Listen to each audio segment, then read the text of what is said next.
नमस्कार दोस्तों, आइए जानते हैं उत्तर प्रदेश से जुड़ी आज की सबसे बड़ी और महत्वपूर्ण खबरें सिर्फ 10 मिनट में। लेकिन उससे पहले अगर आपने चैनल को सब्सक्राइब नहीं किया है तो अभी कर दीजिए। साथ ही वीडियो को लाइक करें और अपने जिले का नाम कमेंट में जरूर लिखें ताकि आपके जिले की हर बड़ी खबर सबसे पहले आप तक पहुँचे। तो चलिए आज की पहली खबर पर बात करते हैं। क्या आपके पास भी है 500 रुपए का नोट? तो जरा ध्यान दीजिए। सोशल मीडिया पर वायरल हो रही खबर ने मचाया है हड़कंप। दावा किया जा रहा है कि 500 रुपए का नोट हो जाएगा बंद, लेकिन दोस्तों सच्चाई ये है कि आरबीआई ने ऐसी कोई घोषणा नहीं की है।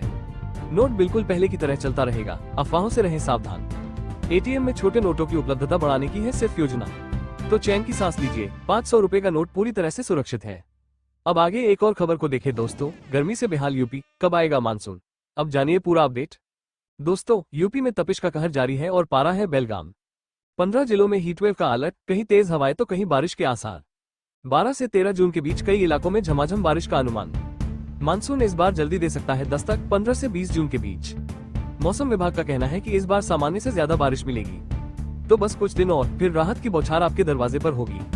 अब इधर देखिए, अगली खबर आ रही है। अखिलेश यादव का बड़ा दांव, सपा में चला सर्जरी वाला फॉर्मूला। सपा में आई जोरदार हलचल, एक को छोड़ सभी जिलाध्यक्ष बाहर। अखिलेश यादव ने पूरी जिला टीम को भंग कर दिया है, कुशीनगर को मिली राहत। 2027 विधानसभा चुनाव और पंचायत वोट को देखते हुए लिया गया बड़ा फैसला। अब तैयार हो रही है नई टीम, पीडीए यानी पिछड़े, दलित, अल्पसंख्यक की ताकत के साथ। अब हर जिले में होगा एक व्यक्ति एक पद, राजनीति का नया समीकरण। सपा की इस आंतरिक सर्जरी का असर पूरे प्रदेश की सियासत पर पड़ सकता है। चलिए इसी के साथ देखते हैं अगली खबर को। निकोलस पूरन को मिली कप्तानी की कमान, पोलार्ड आउट। क्रिकेट की दुनिया से बड़ी खबर, पूरन बने न्यूयॉर्क के नए कप्तान। आईपीएल से इंटरनेशनल रिटायरमेंट के बाद अब एमएलसी में धमाका तय। पिछले सीजन में 137 रनों की विस्फोटक पारी खेलकर दिलाया था खिताब। अब पोलार्ड की जगह लेंगे पूरन, बनाएंगे जीत की नई कहानी। पूरन का मुंबई इंडियंस फैमिली से नाता पुराना, अब लीडर की नई जिम्मेदारी। मैक्सवेल भी बने वॉशिंगटन फ्रीडम के कप्तान, T20 क्रिकेट का नया युग शुरू। अब आगे एक और खबर को देखें दोस्तों। यूपीआई ट्रांजैक्शन पर लगेगा चार्ज, जानिए क्या है सरकार की प्लानिंग। अगर आप भी करते हैं 3000 रुपए से ज्यादा का यूपीआई ट्रांजैक्शन तो हो जाए अलर्ट। सरकार विचार कर रही है कि बड़े लेन देन पर एमडीआर चार्ज लगाया जाए। बैंकों और फिनटेक कंपनियों का कहना है कि लागत बढ़ रही है, सुधार जरूरी है। छोटे ट्रांजैक्शन पर कोई चार्ज नहीं, सिर्फ बड़े ट्रांजैक्शन होंगे प्रभावित। सुझाव आया है 0.3% का एमडीआर, जल्द आ सकता है अंतिम फैसला। डिजिटल पेमेंट को टिकाऊ बनाने की दिशा में बड़ा कदम माना जा रहा है। चलिए इसी के साथ देखते हैं अगली खबर को। अब ट्रेन में टिकट कंफर्म हुआ या नहीं, इसका इंतजार नहीं करना पड़ेगा आखिरी वक्त तक। रेलवे ने वेटिंग लिस्ट का चार्ट अब 4 घंटे पहले नहीं बल्कि 24 घंटे पहले बनाने का फैसला किया है। बीकानेर डिवीजन की एक ट्रेन पर यह प्रयोग शुरू हो चुका है और परिणाम शानदार रहे हैं। इससे यात्रियों को वैकल्पिक साधनों की योजना बनाने में समय मिलेगा। यूपी, बिहार, दिल्ली, मुंबई जैसी भीड़भाड़ वाली ट्रेनों के यात्रियों को बड़ा फायदा होगा। रेलवे को भी कोच बढ़ाने और क्लोन ट्रेन चलाने में बेहतर प्लानिंग मिलेगी। हालांकि तत्काल और अन्य रिजर्वेशन नियमों में कोई बदलाव नहीं किया जाएगा। अब आगे एक और खबर को देखें दोस्तों। दिल्ली में ई रिक्शा बना बिजली चोरी का नया जुगाड़, 120 करोड़ की चोरी का खुलासा। चार्जिंग पॉइंट की कमी और महंगे किराए के कारण ई रिक्शा चालक कर रहे हैं बेतहाशा बिजली चोरी।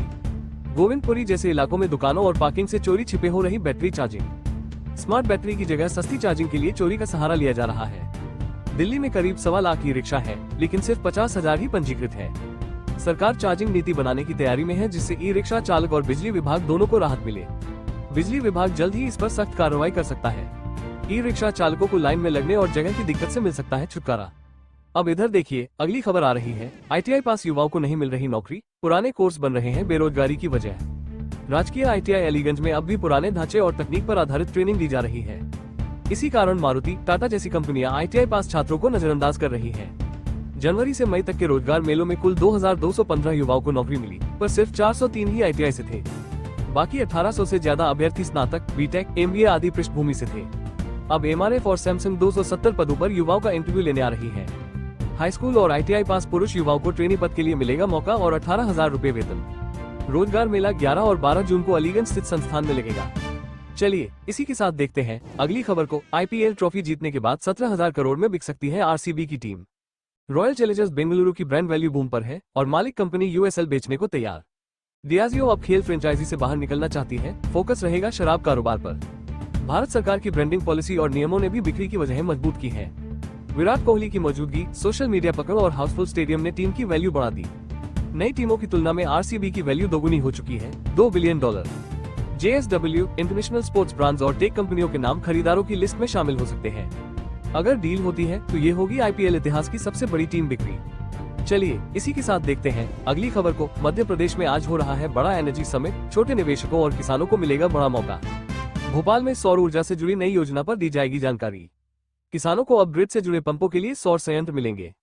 फीडर स्तर पर सौर ऊर्जा संयंत्र स्थापित होंगे। इससे खेती की लागत घटेगी और बिजली की बचत होगी। मुख्यमंत्री इस समिट में करेंगे योजना की घोषणा। छोटे निवेशक भी इस योजना में भाग ले सकेंगे। अब आगे एक और खबर को देखें दोस्तों। यूपी विधानसभा चुनाव पर जनगणना का असर नहीं, केंद्र ने साफ किया स्टैंड। 2027 में 9 फरवरी से 1 मार्च तक होगी जनगणना। इसी दौरान जातिगत आंकड़े भी जुटाए जाएंगे। इससे पहले आशंका थी कि चुनाव टल सकते हैं। गृह मंत्रालय ने कहा, चुनाव और जनगणना में कोई टकराव नहीं, दोनों प्रक्रियाएं एक साथ बिना बाधा के होंगी। उच्च पदस्थ सूत्रों ने दी पूरी जानकारी।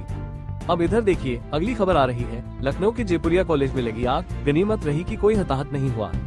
दोपहर में फैकल्टी रूम से उठी आग की लपटें, छुट्टी के कारण छात्र नहीं थे कॉलेज में मौजूद। शुरुआती कोशिशों के बाद बुलाई गई दमकल कर्मियों ने आग पर पाया काबू। प्लास्टिक और फर्नीचर से बुझाने में हुई दिक्कत, एफएसओ ने बताया नुकसान का कारण। चलिए इसी के साथ देखते हैं अगली खबर को। अमरोहा में भीषण आग, 17 घर जले और 6 पशु जिंदा भस्म। हसनपुर के मलकपुर गांव में मंगलवार दोपहर लगी आग, सभी कच्चे घर, सामान और घेर जलकर राख। 25 लाख रुपये से अधिक के नुकसान का अनुमान। दमकल देर से पहुंची, ग्रामीणों ने खुद किया प्रयास। एसडीएम और सीओ ने किया मौका मुआयना, रिपोर्ट शासन को भेजी जा रही है। अब आगे एक और खबर को देखें दोस्तों। रेलवे ने बदला तत्काल टिकट बुकिंग का नियम, अब बिना ओटीपी टिकट नहीं। 1 जुलाई 2025 से आधार सत्यापन जरूरी, 15 जुलाई से ओटीपी के बिना नहीं होगा टिकट जारी। आईआरसीटीसी वेबसाइट और ऐप से ही होगी बुकिंग। काउंटर और एजेंट को भी मानना होगा नया नियम। एजेंट बुकिंग की शुरुआत के पहले 30 मिनट नहीं कर सकेंगे बुकिंग। एस बड़ी ई और नॉन एस बड़ी ई के लिए अलग समय सीमा लागू। अब इधर देखिए अगली खबर आ रही है। सोलर आटा चक्की योजना से महिलाओं को मिलेगा आत्मनिर्भर बनने का मौका। सरकार बीपीएल महिलाओं को दे रही फ्री सोलर चक्की। 20 से 25 हजार की चक्की सौर ऊर्जा से चलेगी। बिजली की जरूरत नहीं, गांव में आसानी से उपयोग, घर चलाने के साथ कमाई का भी मिलेगा जरिया। आवेदन के लिए आधार, राशन और निवास प्रमाण पत्र जरूरी। पात्रता में ग्रामीण महिला, 18 वर्ष से अधिक आयु और 2,50,000 सालाना आय जरूरी। चलिए इसी के साथ देखते हैं अगली खबर को। उत्तराखंड में आईटी कंपनियों को जितना रोजगार उतनी सब्सिडी। नई नीति से राज्य को मिलेगा आईटी हब का दर्जा। निवेश करने वाली कंपनियों को दी जाएंगी रियायतें। राजशेखर जोशी ने की नीति की पुष्टि, 1.5 महीने में नीति को मिलेगा अंतिम रूप।